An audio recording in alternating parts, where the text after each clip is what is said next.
I always like to go back to basics for you, Jonathan. Like Groq stacks up against NVIDIA and Google's TPU, and we're largely focused on inference. Why did you raise this round in that context? What is it going to allow you to do to be more competitive against those two giants? Well, the bottom line is that the demand for inference is insatiable. The total amount of capacity that people are trying to deploy is mind-boggling, the numbers that people are putting up, and that's only growing. And in our case, we don't feel that we're competitive, we feel that we're differentiated. If you're not differentiated, there's no point. And in our case, what we're able to do is we're able to provide price performance. So when you're training these models, you don't need the chips to run particularly fast, you just need them to have a lot of throughput. In our case, we're able to provide both speed and throughput, lowering the cost. And when you're spending money on every single query, the difference in that cost can be the difference between profitability and losing money.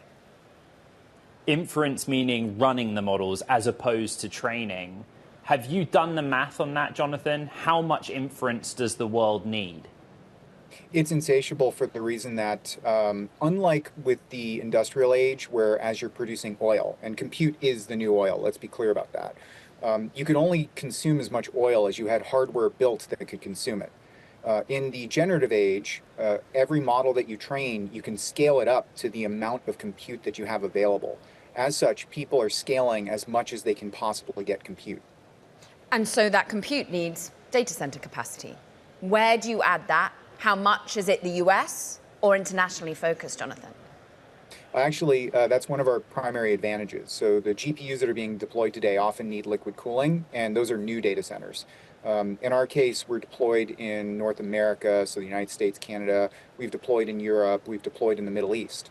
Our first deployment in Europe was actually an air-cooled data center that one of the hyperscalers was moving out of because they couldn't put GPUs into it. Because we use so much less energy for our chips, because we produce so much less heat, we're able to take that data center on.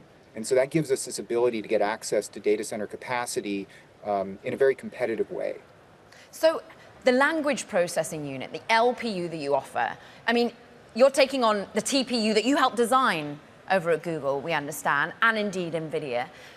Technically speaking, how is it achieving this, the run rate that you can get at a lower temperature point? Yeah, so the architecture is very different. And I took a page out of what I learned at Google with respect to distributed systems. Everyone knows that Moore's law means that the number of transistors doubles roughly every 18 to 24 months. What I think not so many people have noticed is that the number of chips is more than doubling every 18 to 24 months.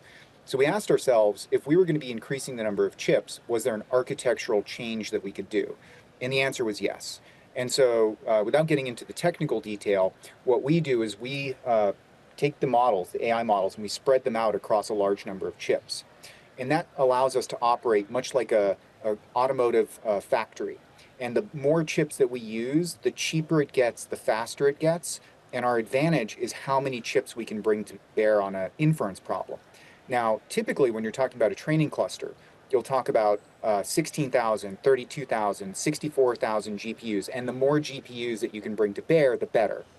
That hasn't been the case in inference. Typically, you'll see 8 GPUs, and it's just a technological limitation that prevents you from bringing more.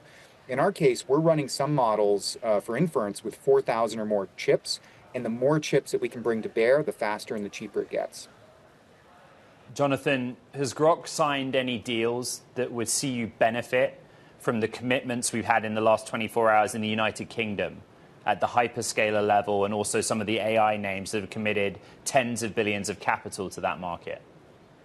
Yeah, so Groq has deployed some large clusters around the world. As an example, in the Middle East. And so we worked with Commerce to be able to get that deployment done, and they were very helpful, and we appreciate that.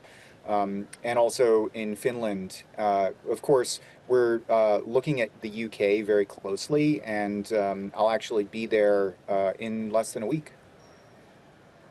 The world right now is GPUs and XPUs, or in your case, LPUs. Why do we need both? The architectures are quite different, and they have different bottlenecks.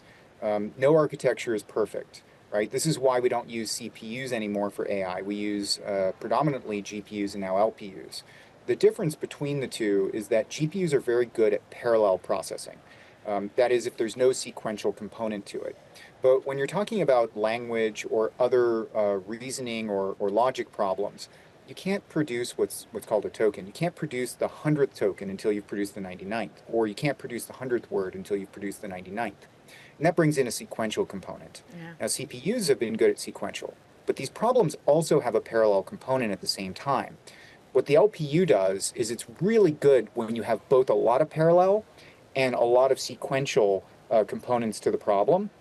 And that allows us to output tokens at a very fast rate. And the experience difference, it's the difference between broadband and dial-up, but at the much lower cost than you would expect given the speed.